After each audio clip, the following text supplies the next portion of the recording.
Здравствуйте, дорогие друзья! Я рада вас приветствовать на моем канале. Сегодня в данном видео я делаю вот такой роскошный, быстрый, шифоновый мраморный пирог с малиной, который буквально тает во рту, готовится из самых простых продуктов. Готовить будем без желатина, ручным миксером. Все получается с первого раза. Получится даже у новичков. Здесь я буду готовить пирог в большой форме. 10 яиц я разделяю на желтки и белки. Желтки пока на несколько минут отставляю в сторону. Здесь у меня 10 белков. Щепотка соли, 2 пакетика ванильного сахара. И от общего количества сахара 300 грамм я добавляю туда примерно 1/3 к белкам. И начинаю все это взбивать. И взбиваю примерно 1 минуту. По прошествии минуты я добавляю туда 50 грамм кукурузного крахмала. И взбиваю сейчас всю белковую массу примерно около 5 минут.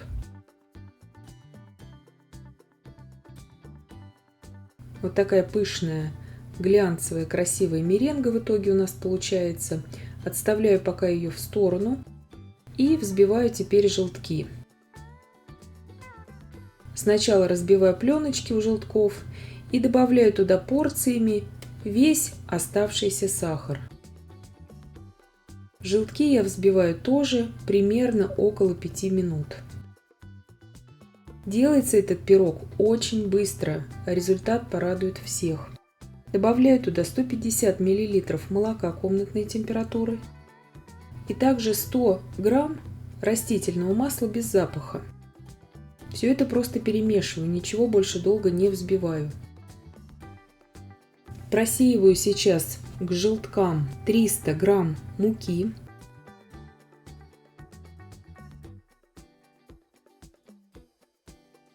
И 10 грамм разрыхлителя.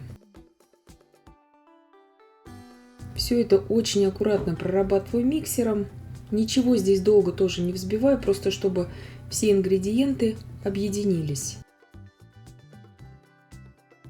И сейчас аккуратно вмешиваю всю белковую массу в желтки. Духовка у меня уже разогрета на 170 градусов Цельсия. Белки также можно вмешивать при помощи обычного венчика кухонного. Очень аккуратно круговыми движениями вмешала все белки.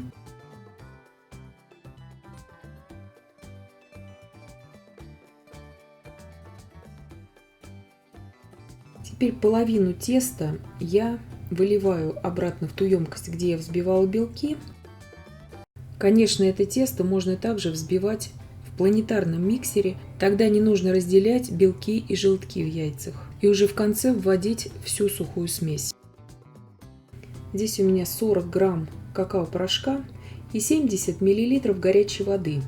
Перемешиваю все, чтобы какао полностью растворилось. Такая глянцевая масса у меня получилась. И добавляю в одну половину теста.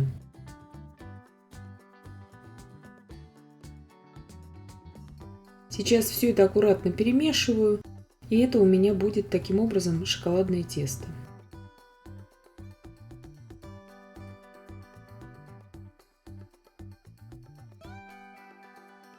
Выпекать я буду в прямоугольной форме.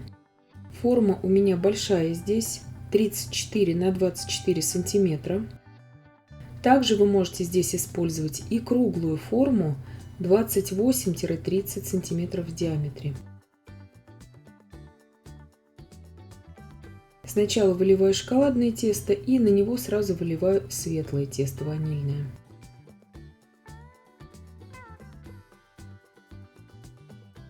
Делается этот пирог совсем несложно, очень быстро.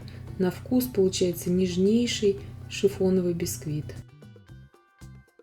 Беру ложку обычную и делаю вот такие вот движения, как бы круговые тоже. Со дна поднимаю ложкой вот эту шоколадную смесь, шоколадное тесто. Таким образом у нас потом в тесте будет очень красивый мраморный рисунок. Долго здесь вымешивать не нужно, иначе рисунок будет уменьшаться внутри и будет уже не таким рельефным. Вот так вот прошли один раз ложкой, этого достаточно. Убираю выпекаться сейчас примерно на 45-50 минут при температуре 170 градусов Цельсия. Бока формы я ничем не смазываю. Духовку во время выпекания ни в коем случае не открываем. У меня прошло около 50 минут, пирог испекся. Его просто можно, этот пирог, кушать как самостоятельный десерт. Он не требует здесь, в принципе, ни пропитки, ни кремовой дополнительной прослойки он не требует. Но сделаем его еще более вкусным. Даем пирогу сейчас полностью остыть. Здесь 300 мл холодных сливок для взбивания жирностью не менее 30%, 16 грамм ванильного сахара, 100 грамм сахарной пудры, 300 грамм творожно-сливочного сыра я добавляю туда и 250 грамм сыра маскарпоне. Все молочные продукты, конечно же, берем очень холодные. Взбиваем сейчас до устойчивых пиков всю эту смесь. Вместо этого крема вы можете также выбрать любой крем из плейлиста на моем канале «Рецепты кремов». Там есть очень много бюджетных кремов, кому этот покажется не таким бюджетным. Половину крема я выкладываю в кондитерский мешок.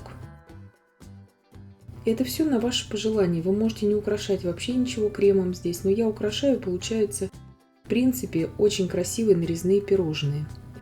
И в оставшуюся половину крема я добавляю 20 грамм какао-порошка. У меня получается насыщенный шоколадный крем с таким очень ярко выраженным вкусом какао. Просто чтобы оттенить вкус и пирога, и предыдущего белого крема. Пирог у меня остыл, остывал он у меня прям в форме. Снимаю бумагу для выпечки с него. Здесь на данном этапе вы можете его пропитывать. Это на ваше пожелание, если вы любите очень сильно пропитанные десерты. Пожалуйста, пропитывайте. Я не пропитываю. На мой взгляд, здесь достаточно пропитки уже от крема, от ягод потом. Сейчас шоколадный крем выкладываю с помощью кондитерского мешка сразу на корж. Вы можете этого не делать. То есть вы можете разрезать этот корж в качестве торта и потом его уже прослаивать кремом. То есть все на ваше усмотрение. Но я делаю вот так, потому что когда нужно очень быстро, это самый быстрый вариант. Тут, в принципе, этот тортик, его можно приготовить за час.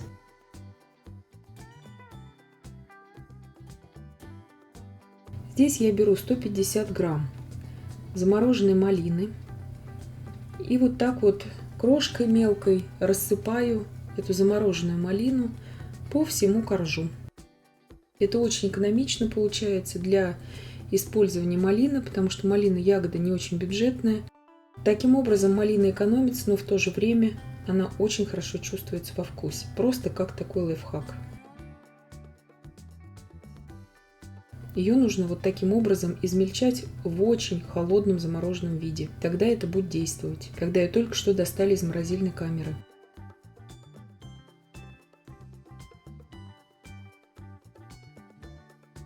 Итак, малину уложили.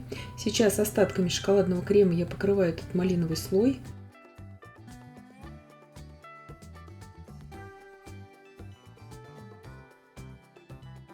Если дать этому пирогу вот таким образом простоять ночь в холодильнике, он будет еще более вкусный. Но если нужно быстро, то можно уже и сразу его нарезать и использовать.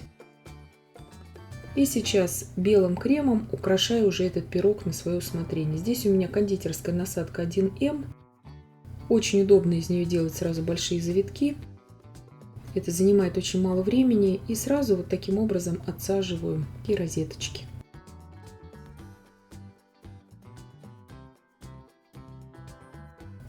Крема у меня не осталось. То есть все ушло у меня полностью на тортик. Очень удобно вот такую форму использовать. Ее можно более низкую брать, более высокую, но поменьше. Очень удобно использовать в качестве приготовления именно вот таких нарезных пирожных домашних. Смотрится очень красиво, хватает на много порций. И вот такой прекрасный разрез у нас в итоге получается. И каждый кусочек здесь, в принципе, уникален своим рисунком. Порадует как взрослых, так и детей. Буквально тающий во рту тортик. Готовится предельно просто и быстро. Здесь вместо малины можно, конечно же, использовать вишню, клубнику, другие ваши любимые ягоды. Но с вишней, с клубникой наиболее вкусный будет вариант. И я надеюсь, что видео было полезным и познавательным. Подписывайтесь на мой канал, ставьте лайки, пишите комментарии. Я всем желаю больших успехов и до встречи в новых видео.